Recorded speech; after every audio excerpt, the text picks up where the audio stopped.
Você acredita que se você fosse a cabeça do seu lar, líder da sua casa, ao invés do seu marido, a sua casa estaria melhor e a sua família estaria melhor? Se você já pensou ou pensa assim, assista a esse vídeo. Mas antes disso, eu queria te convidar a se inscrever nesse canal, ativar as notificações, deixar o seu like nesse vídeo para que você continue recebendo em primeira mão mais conteúdos como esse sobre relacionamento. Primeiro, é preciso lembrar quem colocou o homem nessa posição de cabeça do lar. Eu, inclusive, gravei um vídeo sobre o que é ser o cabeça do lar, porque às vezes você nem sabe exatamente o que significa isso, quais as responsabilidades sobre isso, onde diz na Bíblia que esse homem deve ser o cabeça do lar. Então, assista esse vídeo. Vou até deixar aqui para que vocês possam ver ele. Mas, entendendo isso, que esse homem foi colocado nessa posição de cabeça do lar por Deus, você precisa entender mais uma coisa.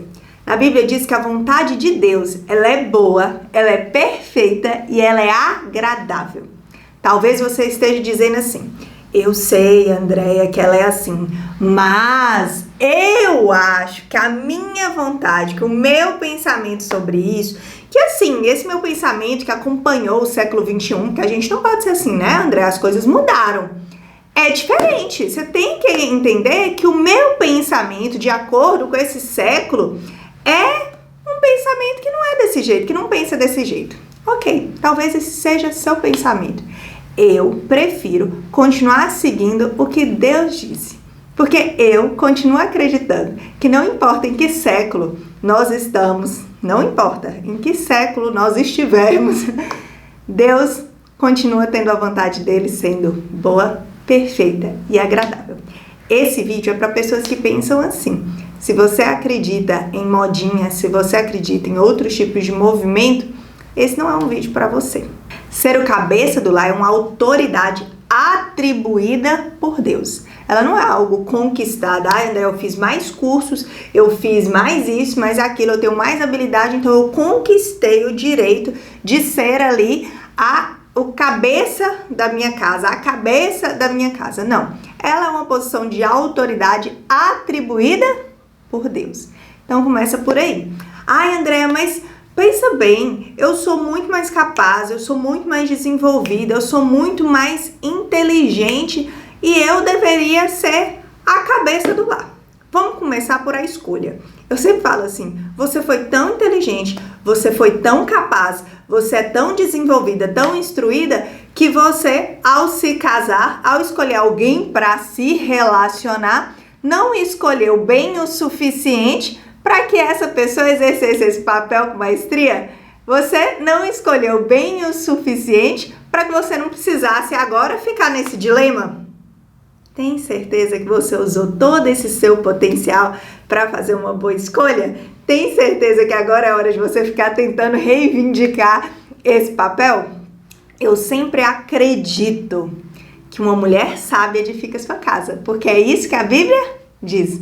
E se você é tão instruída, se você é tão capaz, se você é tão inteligente, se você é tão assim, educada nesse sentido de liderança de seu cabeça, você vai ser uma mulher que vai construir o seu marido. Quando eu falo construir, você vai lá e vai ficar falando assim, você tem que ser assim, você tem que ser assado, você tem que isso, você tem aquilo. Não, você vai ser aquela mulher que vai sempre falar com seu marido de que forma? Nossa, você é incrível. Nossa, eu acredito muito em você. Nossa, eu tenho muito orgulho de você ser o líder do nosso lar. Nossa, eu acredito, nossa, demais nisso que você está fazendo. Eu gostaria de te dar mais um ponto de vista para que você ampliasse ainda mais essa sua visão, que é muito boa. Essa sua visão que nos trouxe até aqui agora. Olha só, além de tudo isso que você está pensando, tudo isso que você já sabe, tudo isso que está vivendo, olha, você já pensou por esse ponto de vista também? Nossa, olha que incrível. Essa mulher vai saber ampliar uma visão, essa mulher vai saber potencializar esse marido, essa mulher vai fazer com que ele acredite no seu potencial, essa mulher vai querer que esse homem sempre se sinta cada vez melhor. Eu falo que o mais importante no relacionamento não é você tratar a pessoa como aquela pessoa é tratar aquela pessoa como você gostaria que ela fosse. É isso que a mulher sábia faz. Eu quero te contar uma história, uma suposição aqui, para que você entenda um pouquinho melhor essa situação fora do contexto do casamento. Depois a gente volta para o casamento.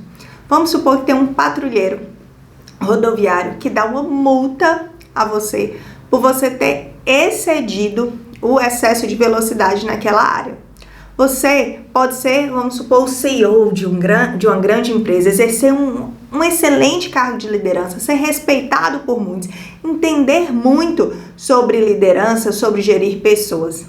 Mas, naquele lugar ali, a autoridade é ele. Você não pode simplesmente falar assim, não, deixa eu te falar, eu sou líder, eu entendo o que eu estou fazendo, ou justificar todas as outras coisas e falar assim, por isso, eu não vou pagar essa multa que você está me dando, eu não aceito a sua autoridade aqui para me dar uma multa. Ou, você não pode dizer a ele assim, o dia que você for um líder, eu pago essa multa.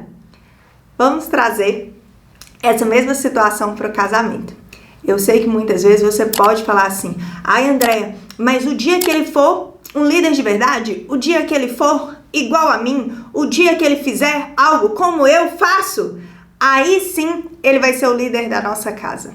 Ele não precisa conquistar esse lugar. Esse lugar já foi dado a ele.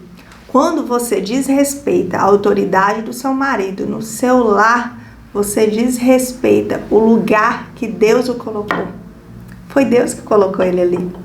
E aí, quando eu falo isso, talvez você fale assim, ai André, mas eu preciso aceitar tudo, mas eu preciso... Fica parecendo que você está competindo, entendeu? Quando as pessoas viram pra mim e falam assim, ah, mas eu não quero aceitar isso tudo que ele fala, ah, eu não quero, eu não concordo, eu não acho que ele tá certo. Você para de acreditar que essa família, esse relacionamento é uma construção. Não é sobre quem manda em quem, é sobre quem protege quem. É sobre quem cuida de quem. Permita ser cuidada por essa outra pessoa. Ah, André, mas ele não faz isso. É muito difícil cuidar de alguém que não permite ser cuidada. Alguém que a todo momento está gritando, eu sou forte, eu sou boa demais, eu não preciso de ajuda, eu que faço tudo, eu que resolvo tudo.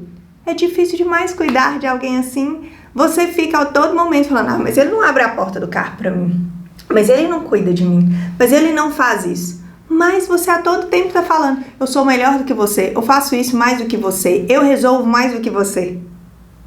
Quem é que consegue cuidar de quem a todo tempo está gritando, eu não preciso de cuidado? Naquela situação, o patrulheiro era o cabeça daquela situação, independente das habilidades do outro de liderança. Era ele que dava a palavra porque era ele o responsável por aquele lugar, era o responsável por manter a ordem, era ele que ia prestar contas do que estava acontecendo ali, de se aquilo ali estava tendo ordem ou não, se estava funcionando bem ou não. Da mesma forma, o patrulheiro desse casamento em que a gente está é o esposo. É ele que vai falar, responder para Deus. O que está acontecendo aqui? O que eu estou fazendo aqui? Como eu estou mantendo a ordem aqui? Como eu estou sendo bom para os meus? Como eu estou fazendo para que essa família seja saudável, seja boa, ela não se perca, ela não acabe um divórcio? Não tem a ver com domínio e controle, tem a ver com responsabilidade e cumprimento do dever. Uma esposa que tem habilidade de liderança, ela tem que tomar cuidado para não dar ordem no marido. Ela pode inspirar, ela pode incentivar, ela pode ali ser aquela pessoa que vai sempre instigar o marido a talvez querer mais, a se desenvolver, a pensar mais alto, ou ali enxergar o seu potencial, que ele é capaz, que ela acredita nele. Mas ela não deve a todo momento ser aquela pessoa que fala assim, você tem que fazer isso, você tem que fazer aquilo, você tem que fulano, você não fez isso. Sabe por quê? Quem faz isso é mãe. E o seu esposo não casou com você para ter mais uma mãe. Ele casou para ter uma esposa. Esse tipo de liderança, que você diz o que a pessoa deve fazer, você vai fazer com seus filhos, mas não com seu marido. A esposa, uma mulher, pode exercer cargos de liderança? Pode. Ela vai exercer esses cargos de liderança em outro lugar. Talvez ela vai exercer ali com os filhos, mas ela também pode exercer em outras áreas, dentro de uma empresa, onde ela decidir. Mas ela não deve ser a líder do seu marido. Por fim, você pode me dizer, Andréia, mas é da minha natureza ser assim, de ser líder, de dar ordens. Eu sou líder nato, eu já acordo pensando assim, não, tem que fazer isso, tem que fazer isso. Eu não aguento esperar ninguém fazer, eu não aguento, eu tenho que falar assim, não, fulano, vai lá e faz isso. E aí eu fico o tempo inteiro falando assim pro meu marido, não tem como eu mudar, eu nasci assim. Lá na Bíblia diz o seguinte, em Gálatas 5,16 fala, por isso, deixem que o Espírito guie sua vida. Assim, não satisfarão os anseios da sua natureza humana. Então, peça a Deus e ao Espírito Santo, todos os dias, que você possa ser guiada por eles e não pela sua própria vontade.